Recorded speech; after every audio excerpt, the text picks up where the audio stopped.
Ce journal vous est offert par l'Université technologique du Lualaba.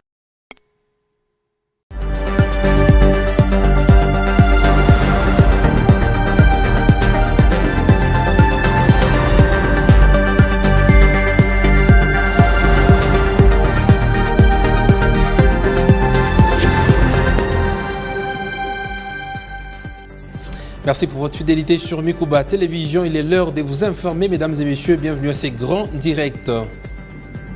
Dans le cadre de son itinérance à travers sa municipalité, la bourgmestre de la commune de Dilala, Françoise Mangweji Kouaha, s'est rendue mardi 18 novembre dans la cité Jekamine Kolwezi. La lutte contre l'insécurité était l'objet de sa visite d'échange avec les cadres de base. Et puis au cœur du territoire de Muchacha, dans les Lualaba, un accord longtemps attendu vient enfin de voir le jour. Après des mois de négociations parfois tendues, les communautés locales et la société minière Kamoa ont trouvé un terrain d'entente concernant l'accompagnement des cultivateurs qui avaient abandonné leurs champs dans l'attente de leur délocalisation avortée. Et puis, autre actualité, basée à Kolwezi, l'entreprise EKMM a été désignée nouveau distributeur officiel de la marque des peintures T-Chrome à la suite d'un partenariat conclu avec la société espagnole POTS. Voilà tout pour les titres, mesdames et messieurs. Bienvenue à tous.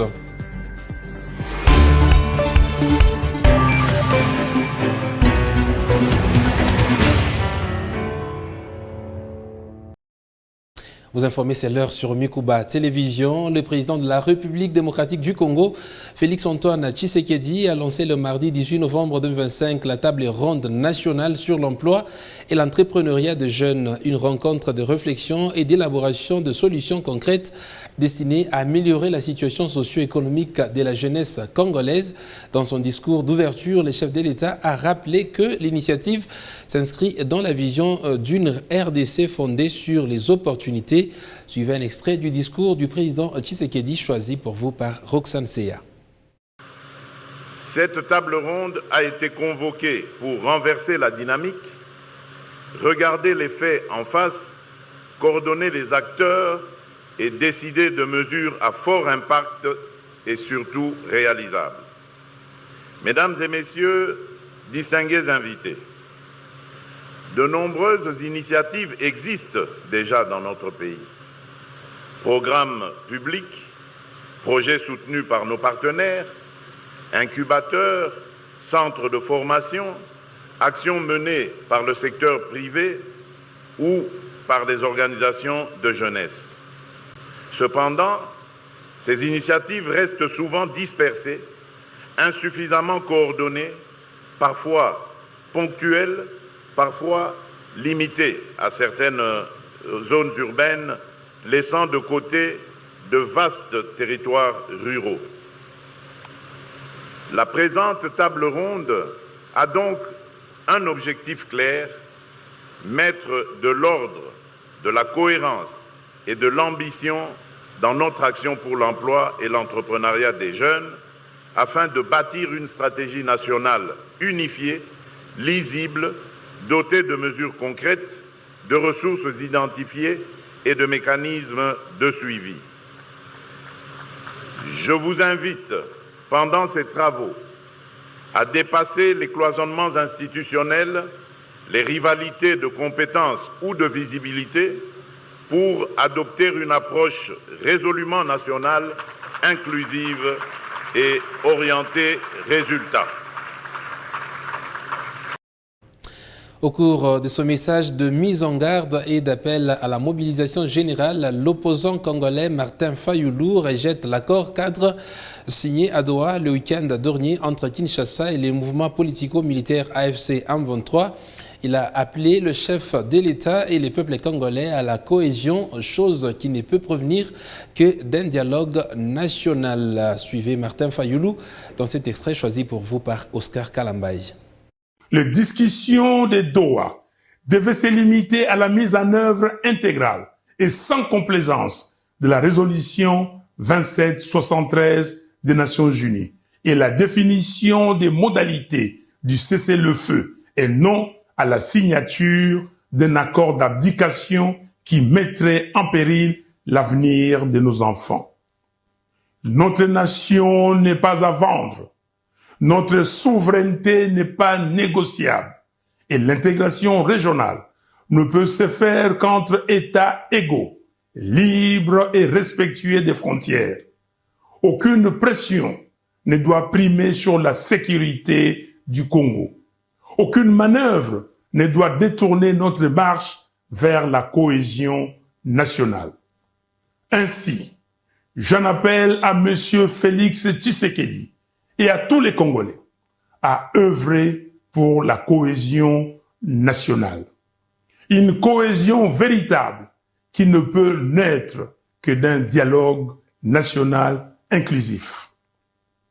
Monsieur Tshisekedi, au nom de notre peuple, meurtri mais toujours debout, je vous invite à convoquer sans délai le dialogue national.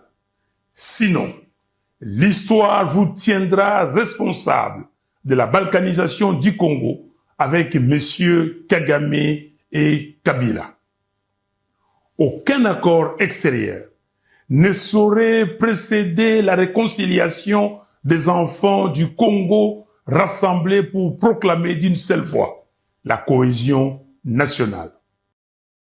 En page noire, cette information en bref et en image, en présence de quelques autorités politico-administratives, un total de 28 corps des creuseurs artisanaux ayant succombé lors de l'éboulement survenu dans la carrière de Moulondo, village à Kawama, ont été exposés à l'esplanade du cercle récréatif Manika pour les derniers hommages. Des centaines de personnes et des membres de familles de disparus ont pris part à la cérémonie funéraire suivie de l'inhumation décédée le 15 novembre dernier. C'est ce mercredi 19 novembre que ces creuseurs décédés sont conduits à leur dernière demeure. Et puis au cœur du territoire de Muchacha, dans le Lualaba, un accord longtemps attendu vient enfin de voir le jour. Après des mois de négociations parfois tendues, les communautés locales et la société minière Kamoa ont trouvé un terrain d'entente concernant l'accompagnement des cultivateurs qui avaient abandonné leurs champs dans l'attente de leur délocalisation qui avait avorté sous la médiation du ministre provincial des Affaires foncières, Agriculture, Pêche et Élevage et du Développement rural, Jean-Pierre Kalinga Mupatay. Les deux parties ont finalement levé tout le point des divergences. Reportage. Cette nouvelle rencontre a réuni autour d'une même table les représentants de plusieurs communautés, notamment Chinde, village Kataï, Musoka, Cité Mouilou, Kamoa Mission, ainsi que les représentants de l'entreprise Kamoa, sous la médiation du ministre provincial des Affaires foncières, Agriculture, Pêche, Élevage, Développement rural, accompagné des membres de son cabinet. Deux points principaux ont dominé les échanges. D'une part, l'accompagnement des paysans pour la relance de l'agriculture, d'autre part, la prise en charge de la scolarité des enfants. Autour des discussions, les représentants communautaires ont exprimé leur souhait de voir les processus s'accélérer. Après de longues heures d'échange, les deux parties se sont accordées sur les modalités et la durée des paiements. À la sortie de la salle, les participants ont fait part de leur satisfaction. En tout cas, il y a eu des concessions. Il y a des concessions de part et d'autre. Du côté gouvernement, du côté Kamoa et du côté communauté. Il y a des concessions valables. Un grand pas de géant a été fait aujourd'hui. Cela veut dire que nous sommes arrivés à un point sur les i qui n'avaient pas de points. L'entreprise Kamoa a elle aussi l'issue positive des négociations. La société place l'homme au centre de ses préoccupations et toutes les décisions de gestion. Puisque l'homme a été affecté, nous avons trouvé nécessaire de pouvoir aider cet homme à pouvoir rentrer dans ses droits pour être sûr que nous préservons le climat social serein qui permet et à la société d'opérer et à la population d'avoir les retombées des opérations de la société. Nous venons de finir la réunion avec des applaudissements et des mots de remerciement de la part de la population et à l'endroit du ministre, tout son ministère, mais aussi à l'endroit de la société. Pour le ministre provincial Jean-Pierre Kalinga Mupatay, il était essentiel d'aboutir aux solutions concrètes afin de permettre aux communautés de se sentir pleinement protégées par le gouvernement provincial dirigé par Fifi Masuka Saini. C'est pendant la période pluvieuse, pendant la période de la culture, ils seront accompagnés. C'est-à-dire on va les retourner au champ, on va donner les intrants, on va donner les semences Et on va donner quelque chose pour la préparation du terrain, pour que les gens retrouvent leur travail avant ce processus-là qui a avorté. On a recensé le nombre d'élèves, on a recensé aussi les écoles dans lesquelles les élèves ou les enfants étudiaient, et la société va payer les frais scolaires de toute une année. Grâce à l'intervention du gouvernement, une nouvelle page s'ouvre désormais entre Kamoa et les communautés qui vivent autour de ces opérations. Et puis, basée à Kolwezi, dans la province du Lualaba, l'entreprise EKMM a été désignée nouveau distributeur officiel de la marque des peintures Tecrom, à la suite d'un partenariat conclu avec la société espagnole POTS. La cérémonie des lancements s'est tenue le 18 novembre au Novotel de Kolwezi en présence de plusieurs parties prenantes dans le ministère provincial de l'économie aux côtés des entreprises engagées dans les projets. À moyen terme, une usine de fabrication de peinture devrait voir le jour à Kolwezi avec pour objectif la diversification de l'économie locale et la création de nouveaux emplois. C'est un reportage qui porte la signature de Léo Kingu et John Wima. La cérémonie officielle de présentation du partenariat entre EKMM, Tecrom et POTS s'est tenue au Novotel de Kolwezi en présence du gouvernement provincial et de plusieurs acteurs du secteur économique et industriel. Platini Kipelo Mondoué, directeur général des EKMM, s'est félicité de cette collaboration qui permet à son entreprise de devenir le distributeur officiel de la meilleure peinture du monde. EKMM a l'immense honneur d'annoncer la distribution officielle d'une marque de peinture reconnue sur le plan international pour son excellence, sa durabilité et sa performance. Cette marque, c'est Tecrom. Depuis plusieurs années, Tecrom s'est imposé comme une référence grâce à des produits innovants, adaptés aussi bien aux besoins professionnels qu'aux exigences des particuliers. Gregorio Rodriguez, directeur général de POTS, est également revenu sur les contours de ces partenariats et les perspectives qu'il ouvre. Nous sommes venus apporter un savoir-faire technique, une expérience opérationnelle, des modèles de distribution éprouvés, une formation pour les équipes locales, ainsi qu'une vision de développement à long terme. POTS agit comme un pont stratégique entre EKMM et Tecrom. Nous garantissons une alliance solide, professionnelle et durable. André Ounoé, directeur général de Tecrom, a souligné la longue expérience de son entreprise dans les secteurs et la qualité reconnue de ses produits. Tecrom est un groupe industriel espagnol fort de plus de 30 ans d'expérience.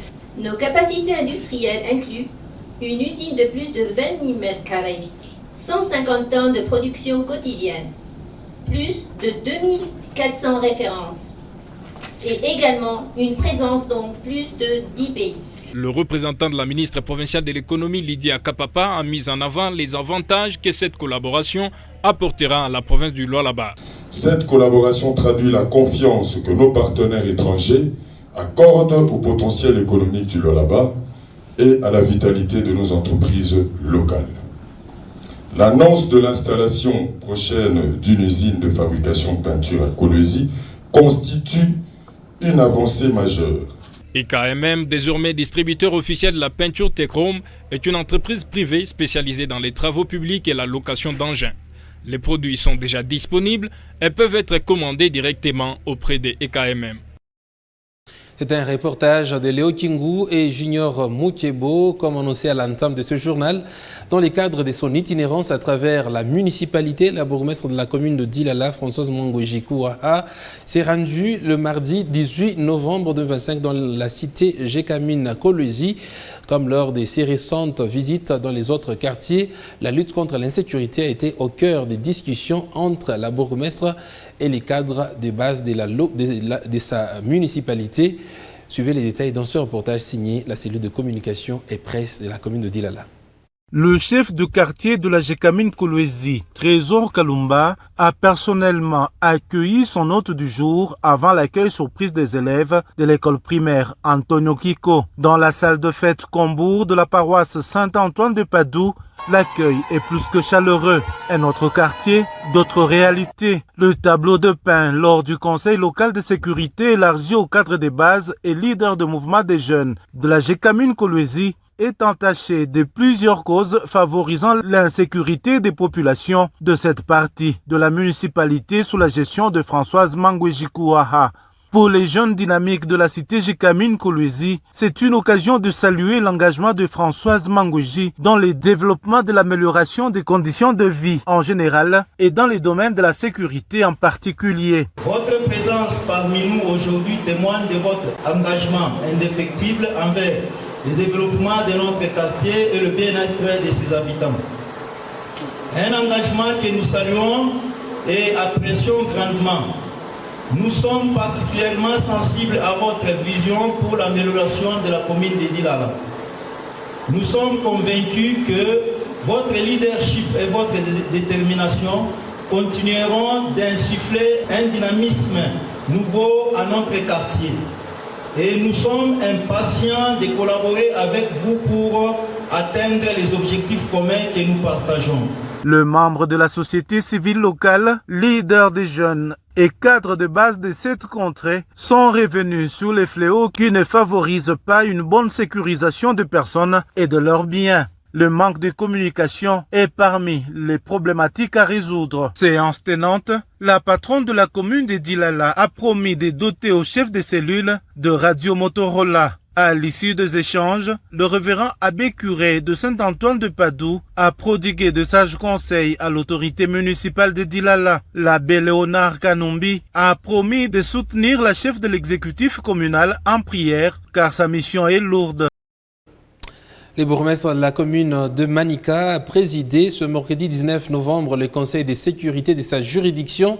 Les notables de la commune de Manica réunis à cette occasion étaient aux côtés de responsables des associations des motocyclistes et tricycles pour recevoir les lignes directrices de l'autorité communale pour lutter contre l'insécurité. Au sortir de cette réunion à huis clos, ils ont relayé les messages de Thierry et Sambumba Mujinga au micro et à la caméra de Exo Sengoy et Emmanuel Katende. Vous allez constater qu'autour de moi, je suis accompagné des différents présidents, aussi des différentes associations. Donc nous venons d'une réunion convoquée par l'autorité communale, donc le bourgmestre de la commune de Manica, avec un sujet vraiment pertinent qui était de la sécurité de notre commune de Manica. C'est une affaire de la sécurité qui concerne tout le monde. Donc là, ce message est lancé particulièrement à tous les motards. Donc cette affaire de la sécurité nous concerne tous. Avec le cas qu'on a vécu hier sur Mandrandel, il y a eu braquage là-bas. Donc alors que les motards étaient aussi présents, étaient sur place, ce sont eux qui pouvaient aider la sécurité à retrouver vraiment les malfrats là. Alors vous allez constater que les motards ont été indifférents. Nous décourageons vraiment cette pratique-là et nous leur demandons prochainement, les motards doivent participer à la sécurité. C'est-à-dire, vous voyez un mouvement suspect, un mouvement de bandits, alerter, appeler les autres. Vous avez les numéros des différents responsables de la police. Donc, vous faites l'alerte. Donc ne gardez pas silence, ne croisez pas les bras, que ce soit dans des arrêts, dans des parkings, que ce soit même dans les quartiers, même chez vous à la maison, vous constatez un mouvement suspect de bandits, alertez. Nous demandons encore une fois de plus aux motards d'afficher vraiment un comportement responsable, c'est-à-dire vous devez respecter votre métier, et vous devez faire votre métier là, tout en sachant que les associations qui doivent vous encadrer sont là. En cas de problème, nous avons des bureaux, passez nous voir. Le mardi 18 novembre 2025, le village Ikeketi a reçu sa toute première école depuis son existence. Après seulement 3 mois de travaux, cette initiative de la chef du secteur de Lufupa, Laetitia Nawezi, s'ajoute sur d'autres projets initiés dans ce secteur prometteur, apportant ainsi sourire et satisfaction à la population de sa juridiction. Regardez. Depuis 1942, année qui marque la création du secteur de Lufupa, ce sera une première qu'un bâtiment de telle envergure pousse à l'intérieur de l'entité, et c'est d'un mois de 90 jours seulement. Ainsi donc, la précarité des infrastructures scolaires n'aura plus de pouvoir sur les enfants de Ikeketi, une communauté située à plus de 120 km de la ville de Kolwezi, capitale provinciale du Lualaba. Pour les chefs des terres, l'avènement de Laetitia Nawezi à la tête du secteur de Lufupa est une réponse divine à leur cri de détresse lancé depuis des décennies, l'a-t-il déclaré lors de cette cérémonie des remises provisoires. Sasa kufika leo hii Mungu anatushikilia kwa buluma. na mama Anaanza kutusukumia huyu mama.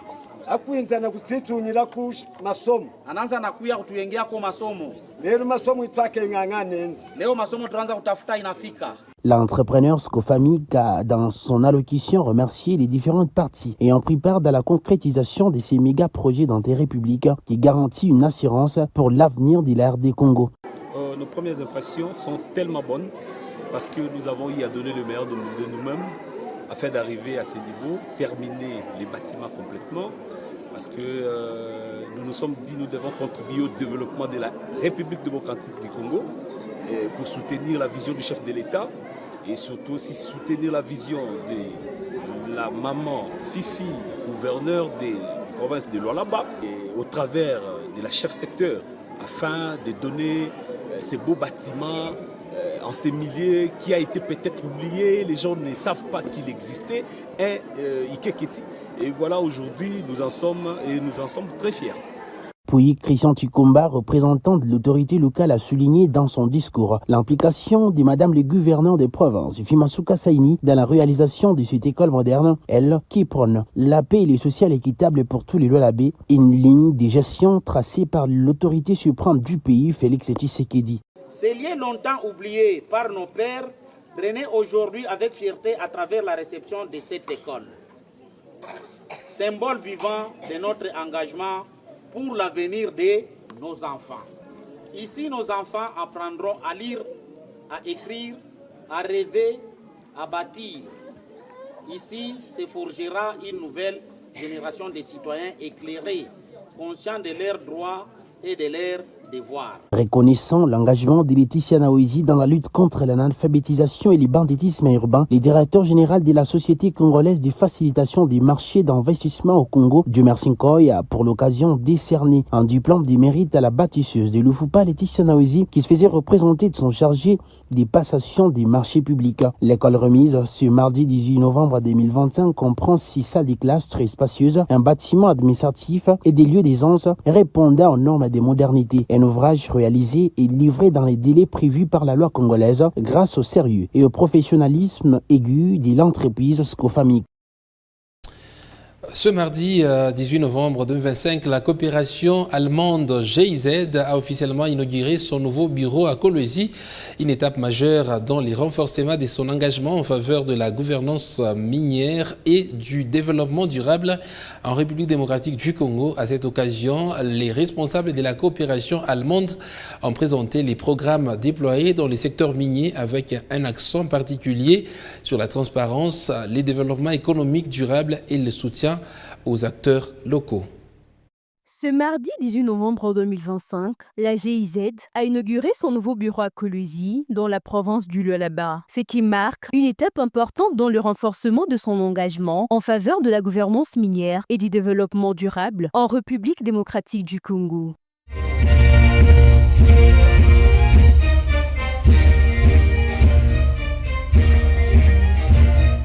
La cérémonie a réuni les autorités provinciales, les partenaires institutionnels, la société civile, ainsi que les représentants d'organisations internationales. Vous avez là la possibilité, dans les corridors de l'hôpital, où on veut pousser les secteurs privés.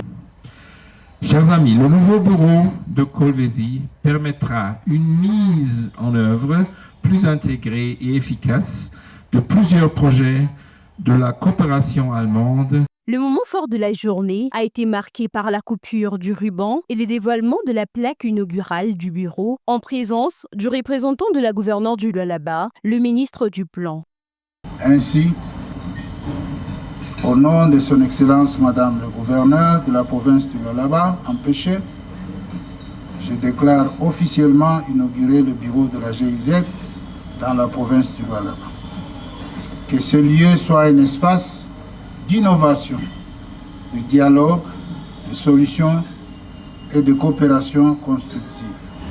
Je vous remercie. Les invités ont ensuite découvert les installations du nouveau bureau. Deux visites guidées par groupe ont permis de présenter les projets du cluster gouvernance minière et les équipes qui les mettent en œuvre au quotidien. Cette inauguration marque une étape majeure pour la coopération allemande dans la province du Lualaba. Poursuivons ce journal avec ses communiqués. Le ministère de Finances, au travers de la Direction générale des impôts, annonce que l'utilisation de la facture normalisée sera obligatoire à partir du 1er décembre 2025 pour tous les assujettis à la TVA sur l'ensemble du territoire national. Les entreprises concernées doivent se conformer à cette exigence, la DGI précisant que les charges relatives à l'IBP ne pourront être déductibles qu'avec une facture normalisée.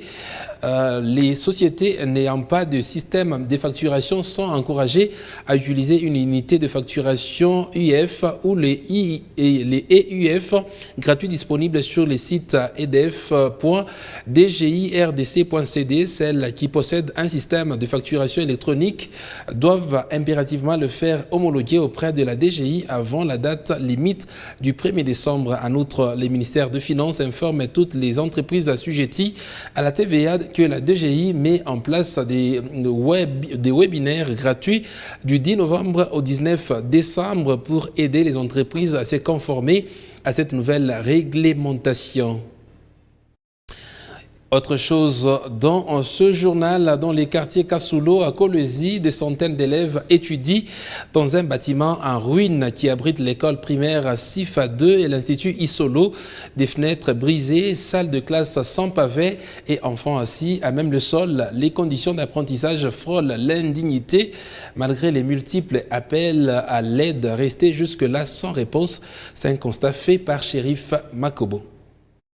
De fenêtres sans vitres, de salles de classe sans pavés, une toiture béante sans plafond, des élèves assis à même les sols. Ici, ce sont des sacs remplis de sable qui servent d'escalier. Ce bâtiment, situé en plein cœur du quartier Kasulo à Kolwezi dans la province minière du Lualaba, abrite pourtant deux établissements scolaires. L'école primaire Sifa 2 et l'institut Isolo où évoluent des centaines d'élèves. Nous sommes vraiment oubliés. On réhabilite les autres écoles, mais chez nous, rien. Nous recevons les visiteurs qui viennent filmer. On a l'espoir qu'on va voir peut-être les œuvres. Mais chez nous, rien. Les conditions d'apprentissage y sont visiblement précaires, compromettant non seulement le confort, mais aussi la sécurité des enfants. D'abord, s'il fait froid par exemple, nous avons beaucoup froid. Les élèves sont en train de frissonner. Nous n'arrivons même pas à bien maîtriser les élèves à cause du froid. Alors si c'est possible, veuillez un peu songer à cette école. Face à cette situation, la directrice du primaire lance un appel pressant au gouvernement provincial pour une intervention urgente afin de sauver l'année scolaire. Nous avons besoin des bancs, de réhabiliter notre école et des Sifa. Alors que le Lualaba se positionne comme l'une des provinces les plus riches du pays grâce à ses ressources minières, ces images interrogent. Comment accepter que les enfants des Kasulo étudient encore dans des conditions pareilles? Une question qui attend une réponse des autorités. Terminons par cette information en bref et en images. TikTok, WhatsApp, Facebook, Telegram sont parmi les réseaux sociaux les plus utilisés dans nos communautés à l'ère actuelle où les nouvelles technologies de l'information et de la communication prennent de l'ampleur. Pour certains, ils leur permettent d'accéder à des informations en temps réel et pour d'autres, c'est juste des éléments distracteurs qui apprivoisent l'esprit et l'attention de l'utilisateur, affectant même des relations humaines en présentiel. Face à ces constats, nos reporters ont rencontré un expert en communication et un psychologue qui donneront des détails dans nos prochaines interventions. Et voilà tout pour ce grand direct sur votre télévision, mesdames et messieurs. C'était pour moi un plaisir de vous servir. Merci également à vous pour votre disponibilité. Restez sur nos antennes.